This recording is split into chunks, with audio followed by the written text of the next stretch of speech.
रात का सन्नाटा गांव विक्रमपुर पर उतर चुका था। हवा में अजीब सी ठंडक थी, जैसे किसी ने जंगल की सांसों को रोक लिया हो। दूर पहाड़ियों के पार फैला काली बन, वो जंगल जहां कोई नहीं जाता था। कहते थे, जो वहां गया वो फिर कभी लौट कर नहीं आया। गांव के बुजुर्ग अक्सर कहा करते थे। काली बन में एक औरत की चीख अब भी गूंजती है। जो उसे सुन ले उसकी मौत तय है। लेकिन किसी को पता नहीं था कि उस चीख के पीछे एक रूहानी दर्द है, एक ऐसी औरत का दर्द जिसे जिंदा दफना दिया गया था। कई साल पहले की बात है। विक्रमपुर के बाजार में एक धनी सौदागर की बेटी रवीना अपने पिता के साथ रहती थी। रवीना बेहद सुंदर थी, बड़ी बड़ी आंखें, लंबी छोटी और चेहरे पर हमेशा मासूम मुस्कान। गांव वाले उसे रोशनी की रानी कहते थे, क्योंकि जहां वो जाती वहां जैसे उजाला फैल जाता। एक रात जब रवीना अपने पिता के लिए जड़ी बूटियां लेने जंगल की ओर गई थी, उसी वक्त दो बदनाम लुटेरे राजू और कल्या रास्ते में छिपे बैठे थे। पेड़ों की परछाइयां लंबी हो चली थीं, चांद बादलों के पीछे था। जंगल में सन्नाटा था, बस झींगुरों की धीमी धीमी आवाज। राजू ने अपने साथी कल्या से कहा, कल्या, आज किस्मत हमारे साथ है। देख, वही लड़की आ रही है, वही सौदागर की बेटी। हाँ राजू, आज तो किस्मत की देवी खुद आई है जंगल में। इस बार सोने के गहने नहीं, जिंदगी का मजा लूटेंगे। ध्यान रखना, किसी ने देख न लिया तो। इस जंगल में अगर चीख भी गूंजे तो कोई सुनता नहीं। रवीना पेड़ों के झुरमुट से होकर गुजरी। हाथ में दिया था जो हवा से झिलमिला रहा था। अचानक पीछे से किसी ने उसका मुंह दबा लिया। कौन हो तुम? मुझे जाने दो, भगवान के लिए। अब भगवान भी नहीं बचाएगा तुझे, रानी। चलो, जो मर्जी है, ले लो इसका सब कुछ। उन्होंने रवीना के गहने छीने। उसकी चीखें जंगल की खामोशी में गुम हो गईं। फिर भी रवीना रोती रही, विनती करती रही। मैं तुम्हारे पांव पड़ती हूँ, मुझे मत मारो। मैं किसी को कुछ नहीं कहूंगी। लेकिन वह रात निर्दयी थी। राजू ने मिट्टी में गड्ढा खोदते हुए कहा, तेरी सांसें अगर जिंदा रहीं तो हमें फांसी होगी। अब तुझे जमीन में सुलाना पड़ेगा। जल्दी कर राजू, सुबह होने को है। रवीना चीखी, तड़पी, पर किसी ने सुना नहीं। उसे जिंदा गाड़ दिया गया। उसकी आखिरी आवाज हवा में तैरती रही, मैं लौटूंगी। इस जंगल में कोई जिंदा नहीं बचेगा। उस रात के बाद काली बन का रूप ही बदल गया। जहां कभी पंछी चहचहाते थे, वहां अब कौवों की कर्कश आवाज गूंजती थी। हवा में गंध थी सड़ी मिट्टी और किसी अधूरी आत्मा की। गांव वालों ने कहा, कई रातों से रवीना की परछाई पेड़ों के बीच दिखाई देती है। कभी सफेद साड़ी में, कभी काले धुएं जैसी आकृति में। कभी कभी उसकी हंसी सुनाई देती, धीरे धीरे, जैसे कोई मौत के करीब फुसफुसा रहा हो। एक दिन एक लकड़हारा भागता हुआ गांव पहुंचा। उसका चेहरा पीला था, आंखें डरी हुईं। मैंने देखा, उस औरत को देखा मैंने। वो जमीन से निकली थी, बाल मिट्टी से लथपथ। उसने कहा, मेरा बदला अधूरा है। गांव में हाहाकार मच गया। लोगों ने जंगल में जाना बंद कर दिया। कालीबन अब एक मौत की घाटी बन चुका था। साल बीतते गए। रवीना की आत्मा अब जंगल की रखवाली करने लगी थी। जिसने भी उस रास्ते में कदम रखा, वह या तो गायब हो गया या फिर अगली सुबह उसकी लाश पेड़ों पर लटकती मिली। गांव वाले कहते, काली बन अब औरतों की नहीं, चुड़ैल की धरती है। किसी ने उसे हंसते देखा, किसी ने रोते हुए, लेकिन हर किसी की जुबान पर वही नाम था, रवीना चुड़ैल।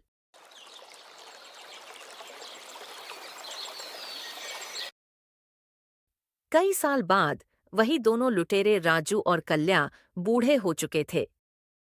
वे अब भी गांव के किनारे झोपड़ी में रहते, चोरी डकैती से पेट पालते। पर दोनों के भीतर डर घर कर चुका था। हर रात उन्हें किसी के कदमों की आवाज सुनाई देती थी। कभी कोई उनकी झोपड़ी के बाहर दिया जला देता था, जैसे कोई लौट आया हो। एक रात कल्या ने डरते हुए कहा, राजू, वो औरत फिर आई थी। मैंने देखा उसके हाथ मिट्टी से सने थे। चुप रह कल्या, तू बुढ़ा हो गया है, डरपोक की तरह बक मत कर। नहीं राजू, मैंने सुना वो कह रही थी, तुम दोनों को मैं छोड़ूंगी नहीं। राजू ने दिया बुझाया और बिस्तर में लेट गया। लेकिन नींद कहाँ थी। रात के 3 बजे उसकी झोपड़ी के बाहर किसी ने दस्तक दी। थक थक थक। कल्या, तूने सुना? हाँ। दरवाजा अपने आप खुल गया। बाहर वही सफेद साया खड़ा था, रवीना। उसके बाल मिट्टी से भरे, आंखें लाल जैसे जलते कोयले। वो मुस्कुराई। पहचाना? अब मेरी बारी है। कुछ बोल पाता, इससे पहले ही दिया बुझ गया। अगली सुबह गांव वालों ने देखा, राजू और कल्या दोनों की लाशें झोपड़ी में थीं। चेहरे पर भय और आंखें खुली रह गईं। दीवार पर मिट्टी से लिखा था, मेरा बदला पूरा हुआ, पर मेरा दर्द अब भी जिंदा है। राजू और कल्या की मौत के बाद भी जंगल शांत नहीं हुआ। अब जो भी उस जंगल में जाता, वो या तो मर जाता या फिर उसकी आत्मा भी वहीं बस जाती। लोग कहते हैं, काली वन में अब अगणित आत्माएं भटकती हैं, पर उनमें सबसे शक्तिशाली है रवीना की आत्मा। वो हर पूर्णिमा को दिखाई देती है, सफेद चांदनी में खड़ी, बाल हवा में उड़ते हुए, आंखें सुलगती हुई। और तब उसका स्वर सुनाई देता, जब तक कोई सच्चा मन मुझे मोक्ष नहीं देगा, तब तक ये जंगल मौत मांगता रहेगा। काली बन की रातें अब और भी डरावनी हो गई थीं। गांव में कई सालों तक लोग जंगल के बारे में बच्चों को डराने के लिए कहानियां सुनाते रहे। लेकिन कुछ लोग हमेशा लालच या रोमांच के कारण इसका सामना करने निकल जाते थे। इस बार जंगल में कदम रखने वाले थे 4 अजनबी। रवि, साहसी युवक, 25 साल विजय, रवि का मित्र, बुद्धिमान पर डरपोक राकेश, जोश और अनुभव में मजबूत पर आवेगी रीना, गांव की महिला। जिज्ञासु वे लोग जंगल के सिंधु नदी के पार एक पुराने खंडहर की खोज में गए, जो सुनने में था कि वहां कोई छुपा हुआ खजाना है। जंगल का प्रवेश द्वार अजीब था। 2 विशाल पेड़ एक दूसरे की शाखाओं से जकड़े हुए ऊपर से अंधेरा बना रहे। रवि ने अपने हाथ में मशाल पकड़ी और धीरे धीरे कहा, देखो, ये जगह किसी को डर लगना स्वाभाविक है, लेकिन सच में कुछ तो है यहां। मैं समझता हूं। रवि, हवा में एक अजीब गंध है, मिट्टी की या कुछ और? गंध? भाई, डर के मारे तुम्हारी नाक गंदगी ढूंढ रही है। आगे बढ़ो। कभी कभी मैं महसूस करती हूं कि कोई हमें देख रहा है। जंगल के अंदर घुसते ही उनका सामना हुआ, झरनों और सूखी पत्तियों की आवाजों से। पेड़ों की शाखाएं मानो हाथों की तरह हिल रही थीं। रवीना की आत्मा धीरे धीरे उनकी ओर खींच रही थी। वह अब छाया के रूप में प्रकट हुई।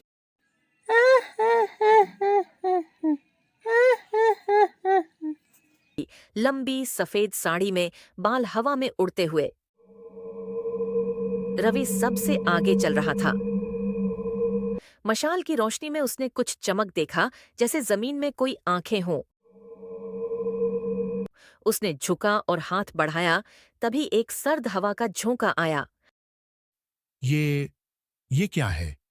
किसी ने कुछ रखा है? अचानक जमीन के अंदर से एक छाया ने उसे पकड़ लिया। रवि की चीखें जंगल में गूंजी, पर मित्रों को उसकी आवाज अजीब और धुंधली लगी। रवि, तुम सुन रहे हो मुझे? शांत रहो, हो सकता है वह गिर पड़ा हो। कुछ तो गलत है। उसकी आवाज मानो मरे हुए की तरह। जब वह जंगल में गायब हुआ, उसकी आत्मा एक भूत बन गई। अब वह हमेशा काली वन में घूमती रहती थी, रवीना की शक्ति के प्रभाव में। विजय ने देखा कि रवि की मशाल जमीन पर जली हुई थी। वह आगे बढ़ा, डर के बावजूद। राकेश, मैं नहीं जानता। मैं पीछे हटना चाहता हूं। अगर पीछे हटे तो जंगल हमें खा जाएगा। हमें आगे बढ़ना है। विजय जब झरने के पास पहुंचा, उसने देखा कि पेड़ों की शाखाएं अपने आप झुक रही थीं। हवा में रवीना की धीमी हंसी सुनाई दी।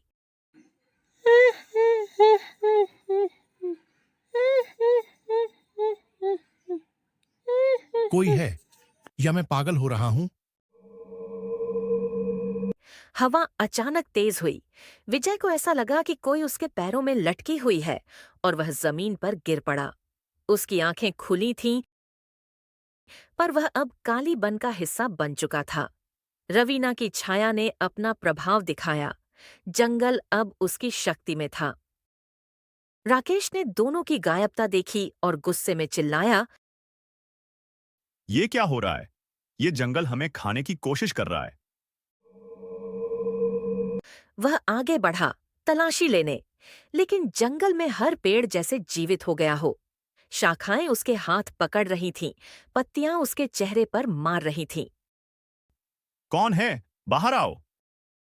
रवीना की छाया धीरे धीरे उसके सामने प्रकट हुई। उसकी आंखों में दर्द और क्रोध का मिश्रण था। राकेश ने भांप लिया कि वह इंसानी नहीं है। वह भागने लगा, पर पेड़ों ने रास्ता बंद कर दिया। रवीना ने अपना हाथ फैलाया और राकेश वहीं जमीन में गिर गया। उसकी आत्मा भी जंगल में बंद हो गई। रीना घबराई हुई थी।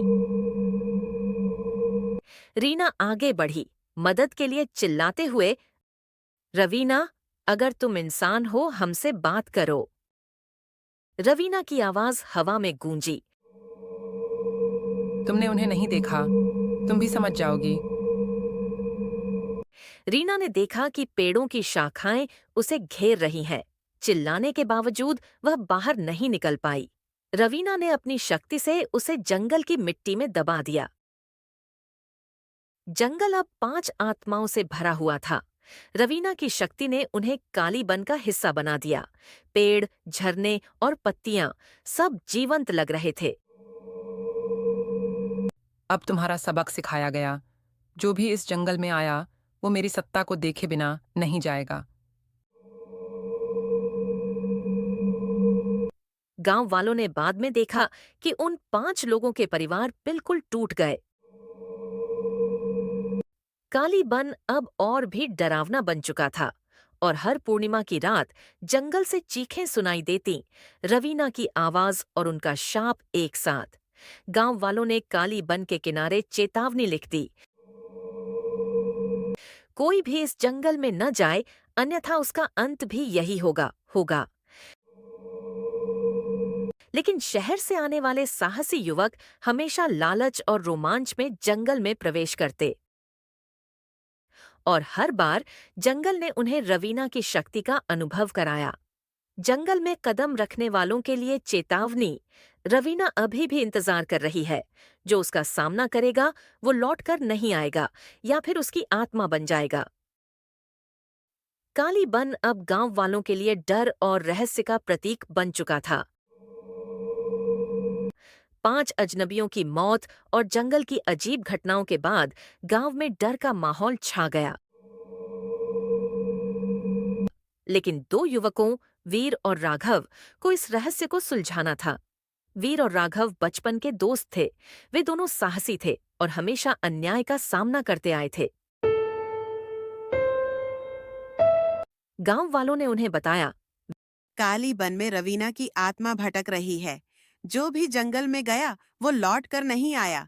अगर तुम जाओगे तो सावधान रहना और सिर्फ डर से भागना नहीं। हम डर के लिए नहीं जा रहे राघव। हमें इस आत्मा को मुक्त करना है। उसकी आत्मा अब भी पीड़ित है। अगर हमने उसे शांत किया तो शायद जंगल का श्राप भी समाप्त होगा।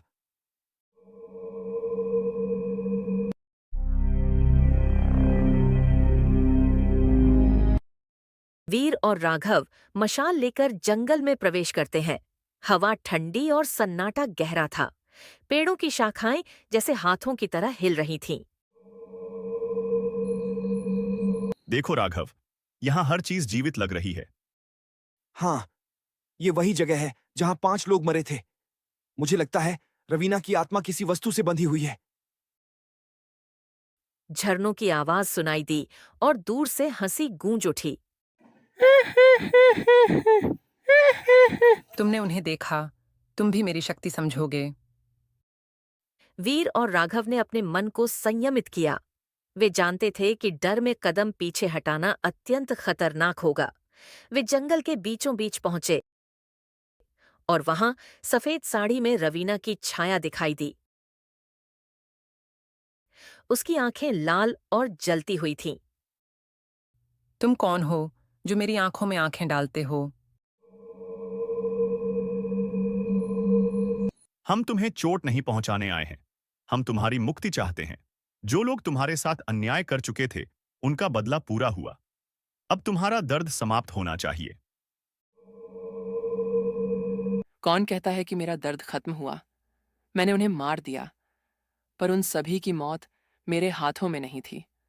मैं शांति चाहती हूं, पर किसी ने मुझे जिंदा दफन किया था। उनकी आत्माओं को भी मुक्त करना होगा। हम जानते हैं, हम तुम्हारे दर्द को समझते हैं। हमें बताओ कि कैसे हम तुम्हें और जंगल को शांति दे सकते हैं। रवीना ने बताया कि राजू और कल्या की आत्माएं जंगल में बुरी शक्ति का कारण थीं।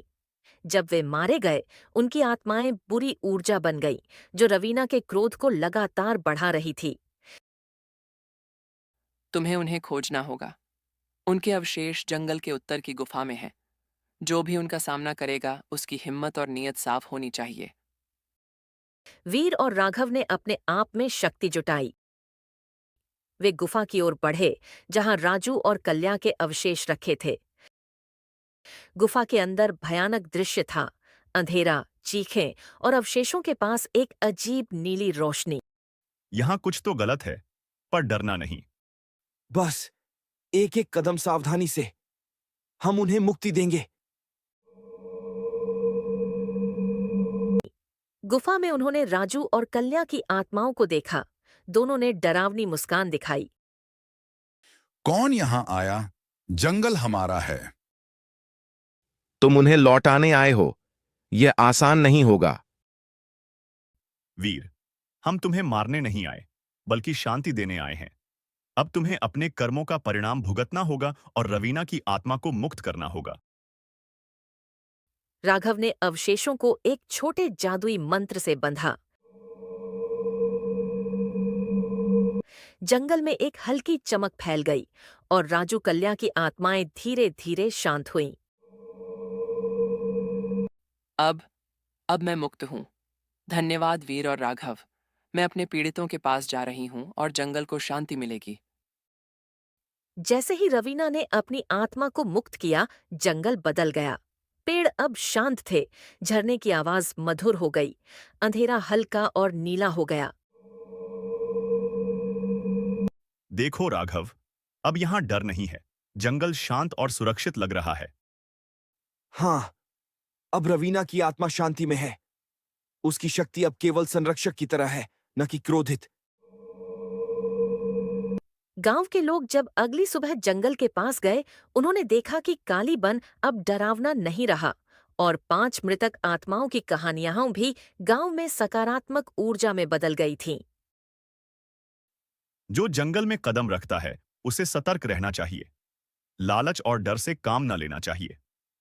रवीना ने हमें सिखाया, अन्याय और क्रोध की आग सिर्फ पीड़ा ही पैदा करती है और मुक्ति केवल अच्छाई और साहस से मिलती है। गांव वाले उनके अनुभव सुनकर सीख गए और कालीबन अब सिर्फ रहस्यमय नहीं बल्कि सुरक्षित और संरक्षित जगह बन गई। रवीना की अंतिम आवाज हवा में गूंजते हुए, शांति, अंत में शांति।